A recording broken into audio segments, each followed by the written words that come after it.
Bom dia a todos e a todas. Sou Lúcia Sack Van Velten, sou museóloga, pesquisadora do Museu Paraense Emílio Gueld e curadora da coleção etnográfica da Coordenação de Ciências Humanas. Sou doutora em Antropologia Social pela Universidade de São Paulo e pós-doutora pela Université Paris X. Desde 1975, venho desenvolvendo pesquisas sobre as artes e as estéticas dos Uaiana e dos Aparai, que vivem ao norte do estado do Pará, em suas conexões com a cosmologia e a mitologia. A partir de 1995, voltei-me para o Médio Rio Negro para o estudo da cultura material associada ao sistema agrícola tradicional entre os Baré e os Baniwa. Ao longo dos anos, elaborei 2 relatórios circunstanciados de demarcação das terras indígenas Rio Parudeste, no norte do Pará, e Jurubaxiteia, no Médio Rio Negro. A minha fala consiste em uma explanação introdutória e resumida sobre alguns aspectos das artes e das estéticas dos povos indígenas no Brasil, sem, contudo, aprofundar nenhum aspecto em particular. O que o pensamento ocidental entende como arte não encontra correspondente nas sociedades ameríndias, e assim sua definição, para ser bem-sucedida, deve ser efetivada por seus criadores e produtores. Entender as artes e as estéticas indígenas requer a aceitação de seus próprios termos, da forma como os Uaiana, os Uaiampi, os Cuicuro, os Munduruku, os Baniwa, os Dessana, os Araueté, Xicrim, Carajá, Guarani, Tariana e muitos outros povos a vivem. Portanto, a minha fala representa tão somente um exercício antropológico. As artes e estéticas indígenas estão inseridas em múltiplas dimensões simbólicas, cosmológicas, sociais e, portanto, culturalmente definidas e direcionadas para o cumprimento de um papel ativo na vida de seus criadores. Ademais, são concebidas e formuladas em contextos que são histórica e geograficamente diferenciados. Nas sociedades indígenas, as expressões estéticas estão presentes para significar e não apenas para representar. Trata-se de algo muito estruturado que se articula com outras esferas da cultura. Apesar da exposição midiática e da divulgação em mostras em museus e espaços culturais, como foi o caso da Mostra do Redescobrimento em 2000, e que ocorreu no Parque do Ibirapuera, em São Paulo, as artes e estéticas indígenas permanecem ainda pouco conhecidas da maioria dos brasileiros. Suas criações revelam uma inquestionável contemporaneidade, mas são frequentemente apreciadas e avaliadas como obras de artistas incapazes de operarem mudanças. São aquilatadas, sobretudo, através de uma visão redutora que as aproxima do artesanato, enquanto o resultado de coisa feita à mão e, portanto, desprovida de autoria individual e alienada de significados e conceitos. A realidade é completamente diversa, pois as artes e estéticas indígenas refletem não apenas as mudanças efetivadas no decorrer do tempo, mas constituem, elas mesmas, em arcabouços de incessantes transformações. Concepções, técnicas, materiais, os mais diversos, são adotados e ressignificados, proporcionando às sociedades indígenas, neste mundo globalizado, novos caminhos de resistência e de preservação cultural, e também de participação e de integração em suas lutas políticas pelo direito à diferença. A experiência estética indígena se conecta a um amplo espectro e não se concentra apenas na produção de objetos transportáveis, como os cestos, as panelas de barro, os arcos, as flechas, as redes de dormir, que são o resultado de técnicas manufatureiras. Esta experiência está presente também na composição de efêmeras pinturas corporais e nas duradouras casas comunitárias, no estabelecimento das aldeias e das roças, as quais refletem a concepção de espaço e de organização social, estreitamente associadas à visão de mundo. Alcançam outros domínios e propósitos, tais como a oralidade, a música vocal, os relatos míticos, os cânticos de cura e também através das danças e evoluções coreografadas e da música instrumental. Em seu conjunto, buscam intermediar interações de muitas ordens, as quais efetivam entre indivíduos e grupos sociais, e também com esferas cosmológicas, pontuadas pelas relações com os não-humanos e que permitem revelar diferentes sentidos de humanidade. As múltiplas e diferenciadas artes estéticas dos povos indígenas são geralmente referidas na mídia e nos livros escolares através de uma expressão no singular, arte indígena. Entretanto, esta qualificação não pode ser considerada, pois para cada povo a criação de pinturas corporais, músicas, mitos, artefatos significa a possibilidade de reafirmar uma visão de mundo, de pensar o coletivo e o indivíduo, de construir a própria identidade e desenvolver um estilo próprio. Desta forma, não existe uma arte, assim como uma estética que seja comum e geral dos índios. Portanto, o plural, artes ou estéticas indígenas, se impõe em todos os contextos. No Brasil, o interesse pelo estudo antropológico das estéticas indígenas foi impulsionado pelas contribuições teóricas da antropologia estrutural.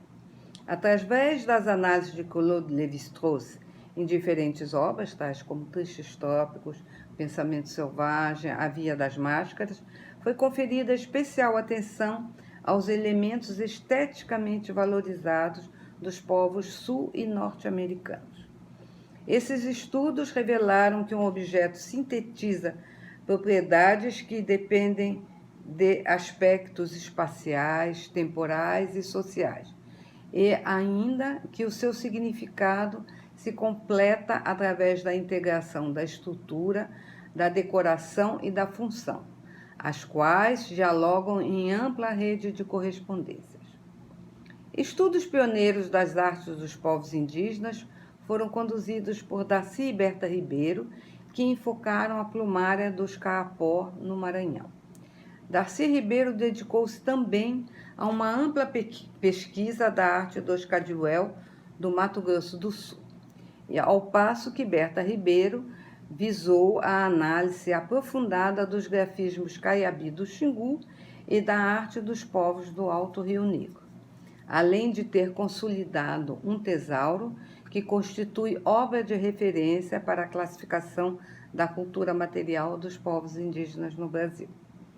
Dentre as primeiras pesquisas sobre as artes indígenas, encontramos ainda Heloísa Fenelon Costa, que estudou a cerâmica dos Carajá e a iconografia xinguana.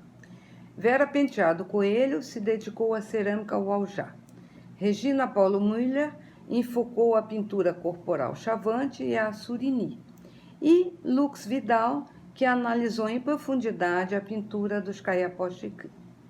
Essas autoras destacaram o papel de sistema ou de veículo de comunicação das estéticas indígenas, as quais formariam códigos estilísticos ou uma linguagem simbólica que desvendaria a estrutura social.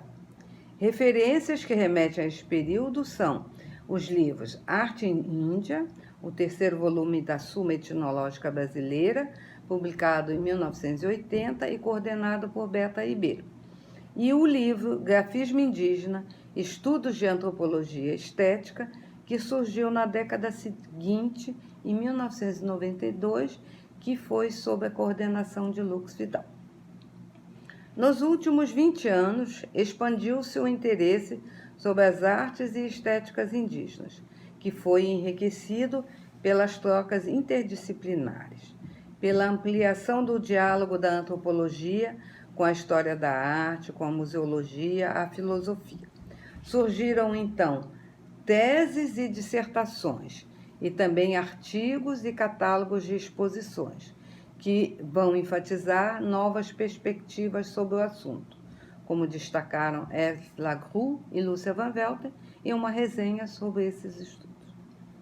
Nesse contexto, ganharam relevo os estudos sobre temas relacionados com o Estatuto Ontológico de Imagens e Artefatos, a corporalidade das coisas, os poderes agentivos e transformacionais dos objetos materiais e dos sistemas gráficos. Especial atenção é dada às vinculações entre grafismo e figuração, onde sobressai o fato de que não é apenas o visível, mas, sobretudo, o invisível, o elemento que os povos indígenas utilizam como suporte de significados das expressões artísticas e das concepções estéticas. Nas figurações são privilegiadas as imagens que permitem o estabelecimento de relações de muitas ordens, entre as quais as que estão conectadas à noção de transformação e que surgem da impossibilidade de se separar os aspectos materiais dos imateriais e da necessidade de se explorar esta relação. Enfocando agora a cultura material ou a materialidade de modo mais específico, destaco que um objeto constitui a expressão material de saberes imateriais. A sua produção é fundamentada por saberes que compõem sistemas de conhecimentos muito diversificados, que podem ser traduzidos como modos de ser e fazer, que se desdobram em modos de conhecer, modos de ver e perceber, modos de classificar, modos de se relacionar e outras circunstâncias mais. No caso específico da materialidade, inclui conhecimentos ambientais, técnicos, comportamentais, éticos, estéticos, os quais se exercem em diferentes campos criativos e produtivos, constituindo geralmente uma especialização de gênero. Entretanto, a produção de artefatos não constitui uma atribuição restrita a poucos indivíduos, pois seria acessível a todos, e assim se efetivaria através de várias pessoas. Socialmente transmitidos aos jovens pelos pais, avós, tios, os conhecimentos possuem como base a experimentação individual e a observação sistemática, as quais operam em muitos contextos, na aldeia, nos roçados, na floresta, nos rios. A dinâmica da circulação dos saberes corresponde a um agregado de competências diferenciadas que podem se traduzir em prerrogativas ao se concentrarem em certos indivíduos ou em famílias, e, portanto, circulam preferencialmente entre pessoas aparentadas. Nesse contexto, os especialistas possuem papel preponderante na transmissão de nomes, de mitos, de cantos, de técnicas de manufatura e da reprodução de grafismos. Para determinados povos indígenas amazônicos, a aquisição de saberes técnicos para a produção de artefatos está geralmente conectada aos sentidos. Assim, a audição é compreendida como em relação direta com a apreensão de determinados saberes, históricos, míticos, musicais, em grande parte porque eles são transmitidos oralmente, como ocorre entre os povos de língua G. A articulação existente entre visibilidade e conhecimento constitui também um aspecto significativo e, portanto, a visão e os olhos constituem elementos que propiciam e resguardam os saberes entre os povos de língua caribe. Na criação de objetos, segundo essa concepção, os olhos orientam as mãos nos atos criativos, as quais, através do tato, desempenham importante papel na avaliação do resultado dessa mesma criação. Outra consideração importante é que entre vários povos indígenas, muitos objetos, tais como cestos, bancos, colares, não são belos e apreciados em si mesmos. Dotados de vários objetivos e eficácias, investem-se de valores culturais que ultrapassam a sua materialidade. Assim sendo, o valor estético de um artefato indígena pode se conectar ao fato dele expressar determinadas prerrogativas, ou então permitir o estabelecimento de relações sociais de diferentes ordens. Pode, ademais, estar atrelado ao fato de deter uma utilidade ou uma eficácia específica, como é o caso dos instrumentos e ornatos rituais, muito embora esses adjetivos não se restringam exclusivamente a esta categoria. Características fundamentais das artes e das estéticas indígenas, conectadas à materialidade, resultam de formas de apreensão e definição dos objetos produzidos nas aldeias e comunidades. Assim sendo, podem se relacionar a personagens míticos e a realidades extra-humanas, e desta forma não devem ser caracterizados enquanto simples coisas. Evidencia-se, portanto, o fato de os artefatos não constituírem em elementos inertes, pois seriam antes dotados de intencionalidade própria, o que é particularmente evidente nos rituais. Aproximam-se, portanto, da noção que os considera como providos de personitude, da capacidade de agir, de transformar e influir a vida indígena de muitas maneiras, como é o caso das máscaras e de outros elementos rituais e na vida cotidiana de certos adornos corporais ou implementos ligados ao processamento da mandioca. Entre outros motivos, os artefatos agem porque compartilham com os seres humanos de uma série de faculdades, entre as quais a antropomorfia. Em outros termos, um objeto é considerado como dotado de um corpo, expresso pelo seu aspecto formal. Nas ontologias indígenas, tais artefatos corpos exprimem uma complexa relação entre figura e imagem e permitem que os humanos com eles estabeleçam relações com características similares àquelas que unem as pessoas no contexto social. A literatura antropológica contemporânea oferece vários exemplos dessa perfeição, entre os quais despontam os trabalhos de Els Lacroix, Aristóteles Barcelos Neto, Joana Miller e de mim mesma. Entre os povos indígenas, a aplicação de grafismos em pessoas e coisas representa uma intervenção que é tanto técnica como estética e simbólica, e objetiva imprimir uma marca de múltiplas interpretações. A análise dos grafismos de certos povos indígenas amazônicos indicam que estes procuram, antes, sugerir do que representar. E, desta forma, a expressão gráfica se apoiaria no desenho abstrato como uma técnica privilegiada para tornar perceptível a coexistência de esferas distintas, onde muito do que pode ser visualizado não o é efetivamente.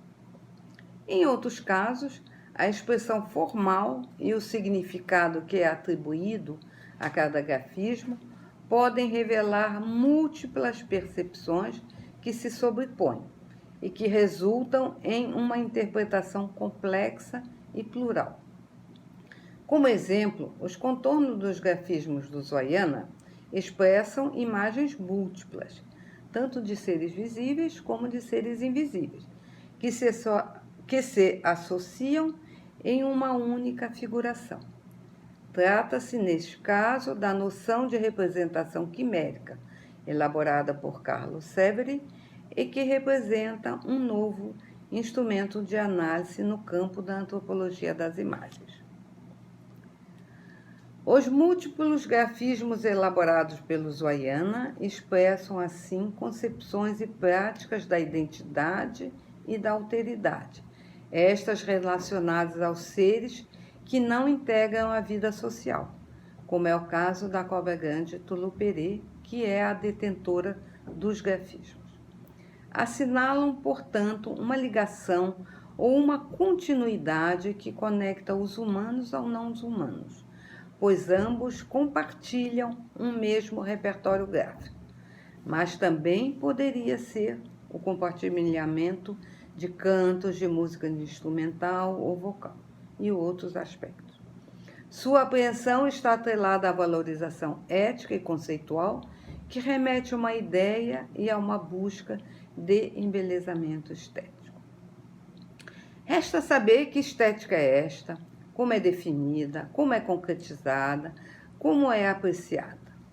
Mas, infelizmente, o detalhamento desses aspectos não pode ser apresentado no momento devido ao tempo que me foi acordado. Desta forma, remeto-os a 5 teses de doutorado que abordam de diferentes formas este assunto. A primeira delas é O Belo e a Fera, a estética da produção e da predação entre os Zoyana, que elaborei e que foi publicada em 2003.